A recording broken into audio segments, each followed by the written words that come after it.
Guys, ഇന്ന് നമ്മൾ RX100ൻ്റെ video ആണ് ചെയ്യാൻ പോകുന്നത്. ഇത് നമ്മൾ കൃത്യം ഒരു 1.5 മാസത്തിന് മുന്നേ സ്ക്രാപ്പ് കണ്ടീഷൻ എന്ന് പറയാം, സ്ക്രാപ്പ് കണ്ടീഷനിൽ നിന്ന് എടുത്ത് നമ്മൾ റീസ്റ്റോർ ചെയ്ത് എടുത്ത വണ്ടിയാണ്. ഇതിൻ്റെ വിശേഷങ്ങളാണ് ഇന്ന് നമ്മുടെ വീഡിയോയിൽ പറയുന്നത്. അതെ, ഇതാണ് നമ്മൾ RX100. ഇതിൻ്റെ കഥയെന്ന് പറയുകയാണെങ്കിൽ ഒരു 1.5 മാസം മുന്നേ എൻ്റെ ഒരു കസിൻ വിളിച്ചിട്ട് പറഞ്ഞു, ഇതേപോലെ ഒരു RX100 ഒരിടത്തുണ്ട്, അത് റീസ്റ്റോർ ചെയ്യാമോ എന്ന് അവൻ്റെ അടുത്തൊരാളെ ചോദിച്ചെന്ന് പറഞ്ഞു. അപ്പോൾ അവൻ എൻ്റെ അടുത്ത് ഇതേപോലെ പറഞ്ഞു, ഇതുപോലെ വണ്ടിയുണ്ട്. അപ്പോൾ ഞാൻ ആ പുള്ളിക്കാരനായിട്ട് കോൺടാക്ട് ചെയ്തു. അന്നേരം ഈ വണ്ടിയുടെ ഹിസ്റ്ററി എന്ന് വെച്ച് കഴിഞ്ഞാൽ ഇത് 2006 ഇത് 91 മുകളിൽ RX ആണ്. ഇത് 2006 ഇതിൻ്റെ ടെസ്റ്റ് മുടങ്ങി. 2006 തൊട്ട് ഈ 2021 വരെ ഉപയോഗിക്കാതിരുന്ന വണ്ടിയാണ്.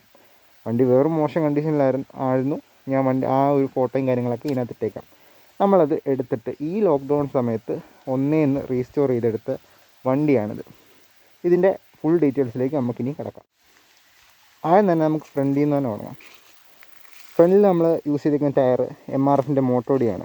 30018 സൈസ് ടയറാണ് ഫ്രണ്ടിൽ ഉപയോഗിച്ചിരിക്കുന്നത്. ഈ ടയർ ഇടുമ്പോൾ ശ്രദ്ധിക്കേണ്ട കാര്യം വെച്ചാൽ ഇതല്ല സത്യം പറഞ്ഞാൽ, ഇത് ഫ്രണ്ടിൽ വരുന്ന ടയറേ അല്ല, ബാക്കിൽ വരുന്ന ടയറാണ്. ഈ ടയർ ഇട്ടാനുള്ള ഒരു പ്രശ്നം വെച്ച് കഴിഞ്ഞാൽ ഈ RXൻ്റെ ഈ മെറ്റൽ മഡ് ഗാർഡിൽ ഇത് ഒരേ ചാൻസ് ഉണ്ട്. അതുകൊണ്ട് തന്നെ നമ്മൾ ഈ അകത്തെ ക്ലാമ്പ് ഇച്ചിരി ഗ്രൈൻഡ് ചെയ്ത് കളഞ്ഞിട്ടാണ് ഇത് ഇട്ടേക്കുന്നത്. പിന്നെ ഇവിടെ ഒരു RXൻ്റെ yamaha എന്ന് പറയുന്ന മോണോഗ്രാം വരുന്നുണ്ട്. പിന്നെ ഹെഡ്ലൈറ്റ്, ഇൻഡിക്കേറ്റർ, മീറ്റർ സെറ്റെല്ലാം പുതിയതാണ്. നമ്മൾ ഫ്രണ്ടിൽ നിന്ന് വണ്ടിയുടെ ഹൈറ്റ് 1.5 ഇഞ്ചാണ് കൂട്ടിയിരിക്കുന്നത്. 1.5 ഇഞ്ച് മതി, RXനൊക്കെ അത്രയും ഹൈറ്റേ ചേരും. പിന്നെ നമ്മൾ മീറ്റർ നോക്കുമ്പോൾ റിക്കോളിൻ്റെ മീറ്റർ തന്നെയാണ്. പിന്നെ നമ്മൾ ഇവിടെ സ്വിച്ച് സെറ്റെല്ലാം മാറിയിട്ടുണ്ട്. ഇത് വൈബ്രേഷൻ്റെ സ്വിച്ച് സെറ്റാണ്. ഇത് ലോക്കൽ വർക്ക്ഷോപ്പിലെല്ലാം വെച്ച് തരുന്നൊരു സാധനമാണ്. ഇത് ഇച്ചിരി കട്ട് ചെയ്യണമെന്നൊക്കെ ഉള്ളൂ, ചിലർ കട്ട് ചെയ്യാതെ വെക്കുന്നവരുണ്ട്. പിന്നെ നമ്മൾ ഷോർട്ട് ബാർ യൂസ് ചെയ്തിട്ടുണ്ട്. ഇതാണ് ഷോർട്ട് ബാർ. ഈ ഷോർട്ട് ബാറിന് ഏകദേശം 850 രൂപ പ്രൈസ് വരുന്നുണ്ട്. പിന്നെ നമ്മൾ ഇവിടെ ക്വിക്ക് ത്രോട്ടിൽ ഉപയോഗിച്ചിട്ടുണ്ട്. ഡൊമിനോയുടെ ക്വിക്ക് ത്രോട്ടാണ് ഉപയോഗിച്ചിരിക്കുന്നത്. ഈ ക്വിക്ക് ത്രോട്ടിൽ ഉപയോഗിക്കുന്നതിൻ്റെ ഒരു ഉപയോഗം എന്ന് വെച്ച് കഴിഞ്ഞാൽ സാധാരണ ആക്സിലറേറ്ററിൻ്റെ കാട്ടിലും ഇതിന് ലെങ്ത്ത് കുറവാണ്. ഇത്രയേ ഉള്ളൂ ഇതിൻ്റെ ത്രോട്ടിലിൻ്റെ ലെങ്ത്ത്. ഇതിൻ്റെ ഉപയോഗം എന്ന് വെച്ച് കഴിഞ്ഞാൽ ത്രോട്ടിൽ റെസ്പോൺസ് നല്ല രീതിയിൽ കൂടാൻ വേണ്ടിയാണ് ക്വിക്ക് ത്രോട്ടിൽ ഉപയോഗിക്കുന്നത്. പിന്നെ നമ്മൾ മിറേഴ്സൊക്കെ സ്റ്റോക്ക് മിറർ RXൻ്റെ മിററാണ് ഉപയോഗിച്ചിരിക്കുന്നത്. പിന്നെ നമ്മൾ ടാങ്ക് ഉൾപ്പെടെ ഈ വണ്ടിക്കകത്ത് ഇപ്പോൾ സ്റ്റോക്ക് അല്ലാത്ത പുതിയതല്ലാത്ത സാധനങ്ങൾ ഈ ചേസും എൻജിനും മാത്രമേ ഉള്ളൂ. ബാക്കിയെല്ലാം നമ്മൾ പുതിയതായിട്ട് വാങ്ങിച്ചിട്ടുള്ളതാണ്. ടാങ്കിന് ഏകദേശം 2300 രൂപ പ്രൈസ് വരുന്നുണ്ട്. അതിൻ്റെ കൂടെ ടാങ്ക് ക്യാപ്പ് ഒന്നും കിട്ടത്തില്ല. ഇത് പഴയ വണ്ടിയുടെ ടാങ്ക് ക്യാപ്പ് നമ്മൾ പ്ലേറ്റ് ചെയ്തെടുത്താണ്. പിന്നീട് നമ്മൾ മാറ്റിയിട്ടുള്ളത് ഇതിൻ്റെ സീറ്റാണ്. ഈ സീറ്റ് RX100ൻ്റെ സീറ്റാണ്. ഇതിന് ഒരു 2000 രൂപ വരുന്നുണ്ട് വില. പിന്നീട് നമ്മൾ ഫ്രണ്ടിൽ 135ൻ്റെ ക്രാഷ് ഗാർഡാണ് ഉപയോഗിച്ചിരിക്കുന്നത്. ഫോർക്ക് ബൂട്ട് ആഡ് ചെയ്തെടുത്തിട്ടുണ്ട്. ഈ ക്രാഷ് ഗാർഡ് മറ്റേ ക്രാഷ് ഗാർഡ് RX100ൻ്റെ വേണ്ടി ഉപയോഗിക്കാം, പക്ഷേ ഇത് ഇച്ചിരി ചെറുതാണ്, ഒതുങ്ങിയിരിക്കും. അതുകൊണ്ടാണ് ഇത് ഉപയോഗിക്കുന്നത്. പിന്നെ സൈലൻസർ നമ്മൾ പുതിയത് വാങ്ങിച്ചിട്ടില്ല. കാരണം വെച്ചാൽ പുതിയ സൈലൻസറിനെക്കാട്ടിലും എന്തുകൊണ്ടും ബെറ്റർ ഈ പഴയ സൈലൻസർ പ്ലേറ്റ് എടുക്കുന്നതാണ്. കാരണം പുതിയ സൈലൻസറിന് സൗണ്ട് വ്യത്യാസം വരുന്നുണ്ട്. പിന്നെ ഈ ഫുഡ് പെഗ് വരുന്നത് 135ൻ്റെ ഫുഡ് പെഗാണ്. അതിന് ഏകദേശം ഒരു 120 രൂപ വരുന്നുണ്ട്. അതേപോലെ തന്നെ നമ്മൾ ബാക്കിലത്തെ ഫുഡ് പെഗ്സ് മാറിക്കൊടുത്തിട്ടുണ്ട്. അതിന് 180 രൂപ വരുന്നുണ്ട് രണ്ടെണ്ണത്തിനും കൂടെ. പിന്നെ നമ്മൾ ബാക്കിലത്തെ ഷോക്ക് മാറിക്കൊടുത്തിട്ടുണ്ട്. ഇത് TVSൻ്റെ സീരീസ് സ്പ്രിംഗ് എന്ന് പറഞ്ഞ ഷോക്ക് അബ്സോർവറാണ്. ഇത് ഉപയോഗിക്കുന്നത് വെച്ചാൽ SDVയിൽ ഇടുമ്പോൾ ആ ഒരു കുറഞ്ഞ ഹൈറ്റ് ഒന്ന് മാനേജ് ചെയ്യാനും പിന്നെ ലുക്കിന് വേണ്ടിയാണ് ഈ ഷോക്ക് മെയിൻലി ഇടുന്നത്. ചിലരിതിൻ്റെ ടോപ്പ് മാറ്റി ചെറിയ ടോപ്പ് ഇടുന്നുണ്ട്. അത് നമുക്കും ഇടണം, പക്ഷേ അതിപ്പോൾ അതിനുള്ള സിറ്റുവേഷൻ ഇല്ലാത്തതാണ് ഇടാത്തത്. പിന്നെ ബാക്കിലത്തെ വീല് നമ്മൾ എൻഡിസർ റിമ്മിൽ MRF മോട്ടോഡി 325/16 ഉപയോഗിച്ചിരിക്കുന്നത്. അപ്പോൾ ഈ ടയറിൻ്റെ പ്രത്യേകത എന്ന് വെച്ചാൽ ഇത് SDVയിൽ നിന്ന് പണ്ടോട്ടേ അറിയപ്പെടുന്ന ഒരു വീലാണ്. അപ്പോൾ ഇത് ഇച്ചിരിയുടെ വണ്ടി കാണാൻ ഒരു ഷേപ്പാണ്, അതാണ് ഈ വീൽ ഉപയോഗിക്കുന്നത്. പിന്നെ നല്ല യൂസ്ഫുള്ളായിട്ടുള്ള വീലുമാണ്, അതുകൊണ്ടാണ് ഇങ്ങനത്തെ ടയറുകൾ ഉപയോഗിക്കുന്നത്. ഫ്രണ്ടും ബാക്കും മോട്ടോഡി. പിന്നെ ഫ്രണ്ടിലത്തെ ഈ ടയർ ഉപയോഗിക്കുമ്പോൾ 30018 ഉപയോഗിക്കുമ്പോൾ മെയിൻ ഡിസഡ്വാൻറ്റേജ് എന്ന് വെച്ച് കഴിഞ്ഞാൽ ഭയങ്കര തെറുപ്പാണ് വണ്ടിക്ക്. അത് കുറേ നാൾ അത് കാണും, ഈ ടയർ ഒരു ലെവലാവുന്നവരെ.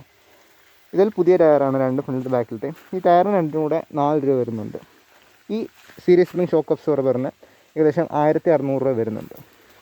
പിന്നെ ബാക്കിലേക്ക് വന്നു കഴിഞ്ഞാൽ നമ്മൾ കാരിയർ പുതിയതാണ്, മൊത്തത്തിൽ പുതിയതാണ്, കാരിയറും പുതിയതാണ്. കാരിയറിന് ഏകദേശം 1100 രൂപ വരുന്നുണ്ട്. പിന്നെ ടെയിലൈറ്റ്, ഇൻഡിക്കേറ്റർ, മഡ് ഗാർഡ് എല്ലാം പുതിയത് തന്നെയാണ്. ഫ്രണ്ടും ബാക്കും മഡ് ഗാർഡിന് കൂടെ 2000 രൂപ വരുന്നുണ്ട്. അത് നല്ല ക്വാളിറ്റി, അത്യാവശ്യം നല്ല ക്വാളിറ്റി സാധനമാണ്.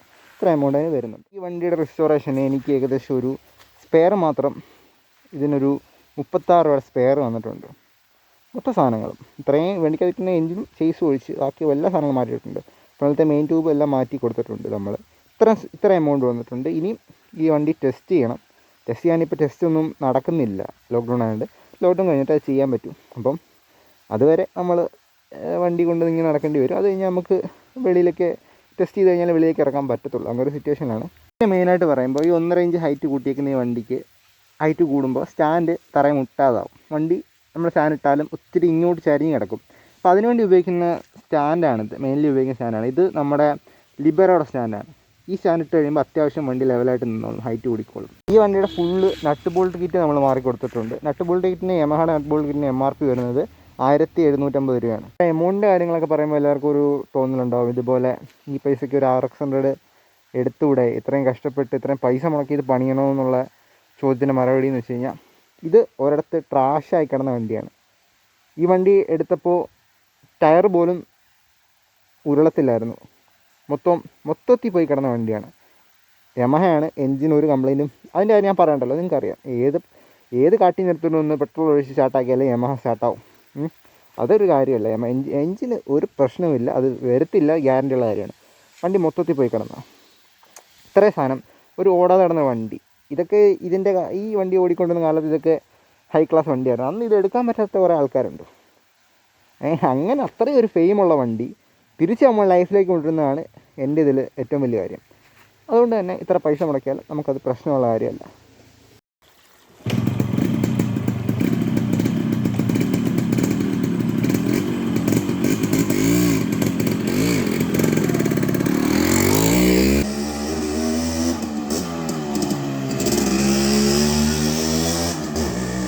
ഇപ്പോൾ നമ്മുടെ RX100നെ പറ്റിയുള്ള വീഡിയോ ഇത്രയേ ഉള്ളൂ. ഈ വണ്ടിയുടെ ഫുൾ സ്പെയർ ഞാൻ എടുത്തിരിക്കുന്നത് ചങ്ങനാശ്ശേരി സ്പെയർ ഹബ്ബ് എന്ന് പറയുന്ന ഓൺലൈൻ ഷോപ്പിലൂടെയാണ്. ഞാൻ അവിടെ പോയി എടുത്തതാണ്. നിങ്ങൾക്ക് ഓൺലൈൻ വഴി സാധനം ഓർഡർ ചെയ്യാം. ഇൻസ്റ്റാഗ്രാമിലെ പേജ് ഉണ്ട്, അവരുടെ ഇൻസ്റ്റാഗ്രാം പേജിൻ്റെ ലിങ്ക് ഞാൻ കൊടുത്തേക്കാം. അപ്പം എന്തെങ്കിലും ഈ വണ്ടിയെക്കുറിച്ച് എന്തെങ്കിലും കാര്യങ്ങൾ ചോദിക്കാനുണ്ടെങ്കിൽ നിങ്ങൾക്ക് എൻ്റെ ഇൻസ്റ്റാഗ്രാം ID ഞാൻ കൊടുത്തിരിക്കാം. അപ്പം നമ്മൾ RX100ൻ്റെ വീഡിയോ ഇത്രയേ ഉള്ളൂ. ഇതേപോലെ പുതിയ വീഡിയോ നമ്മുടെ ചാനലിൽ ഇനി വരുന്നതായിരിക്കും. അപ്പോൾ എല്ലാവരും ഒന്ന് ലൈക്ക് ചെയ്യുക, ഷെയർ ചെയ്യുക, സബ്സ്ക്രൈബ് ചെയ്യുക. എല്ലാവർക്കും നന്ദി.